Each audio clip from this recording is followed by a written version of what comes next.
people keep asking me, what's the best rimfire lever action rifle? And this time, I don't have to think about it for too long. The easy winner is the Marlin 39A, and it's been around a long time. I'm sure you're aware it's been in production longer than any other firearm, as far as I know, 1891. Maybe that's just rimfire firearm, but I have a hunch it's any firearm. And the people out there that like the Winchester Model 9422, which is no longer in production, I know what you mean. The 9422 is a really nice rifle, but you just can't argue with the history and durability. I mean, you'll find these 39As in the middle of nowhere, trap lines in the Arctic, in the jungles in South America. They've just been around so long, and they never stop working. I think I already had the channel, and I bought a used one just through a gun newspaper. You know, I'm not too picky. A lot of people need to see pictures and all kinds of stuff to buy used guns. I'm always assuming that most people are honest, and so they say the gun's in good shape. It's probably in good shape, even if I don't see a picture of it. And actually, I bought guns for decades on that basis.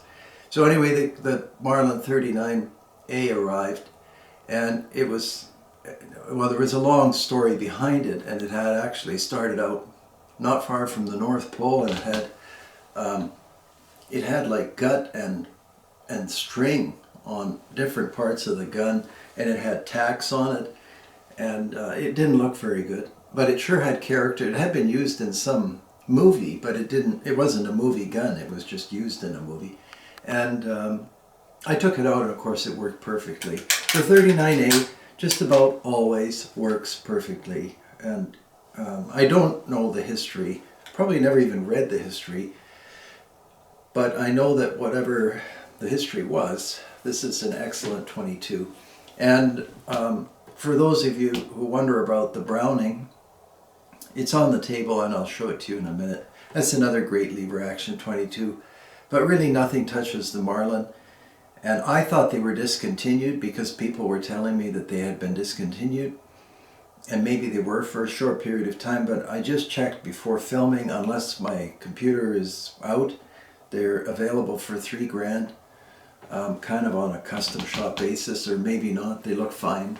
Anyway, $3,000, and probably worth $3,000. I mean, it's got everything you would want in a 22. It's still steel, still walnut. Was only looking at pictures of the newest production model, but it feeds all 22s. It's just hard to have something to talk about when a rifle is that excellent. So if you want the best 22 lever action, try to get one of these, and probably enough said on that one.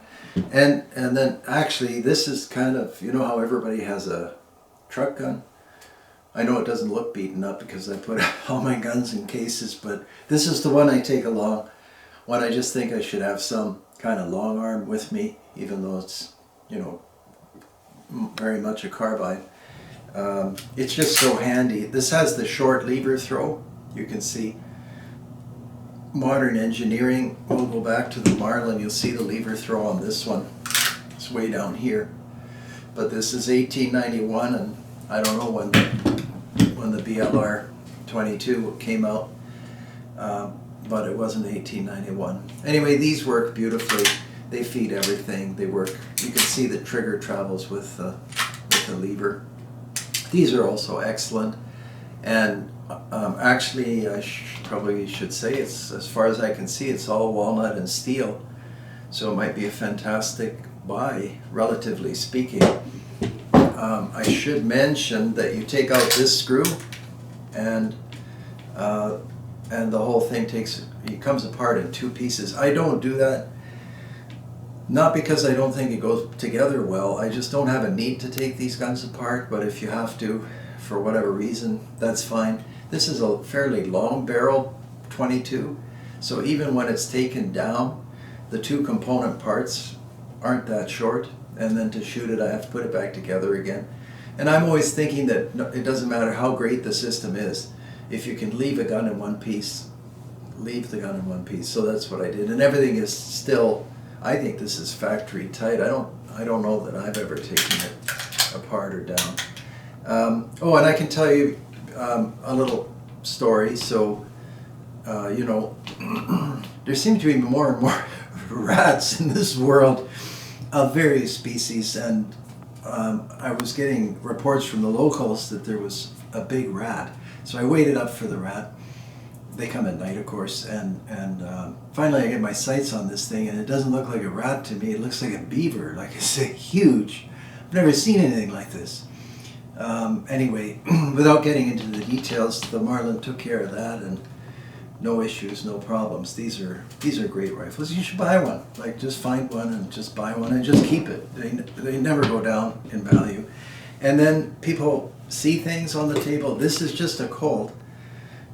Stagecoach 22, which isn't very common, and I took it out just to see the relative length of this Browning. I don't want to make a video about the Colt. I'll make another video. Excellent little semi-automatic. Just actually a beautiful handling little carbine, fantastic. But that wasn't the point. The point was best lever action 22, and you probably by now know I've had a chance to own and shoot a lot of rifles, and this is kind of a standalone. With all due respect for the 94-22, it's great. They should go back into production.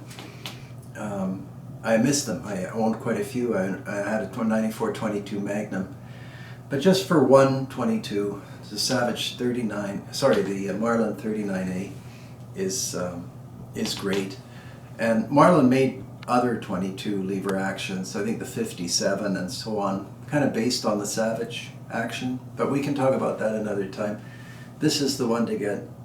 It doesn't get any better than this. So that's about it. Easy answer. We'll see you next time.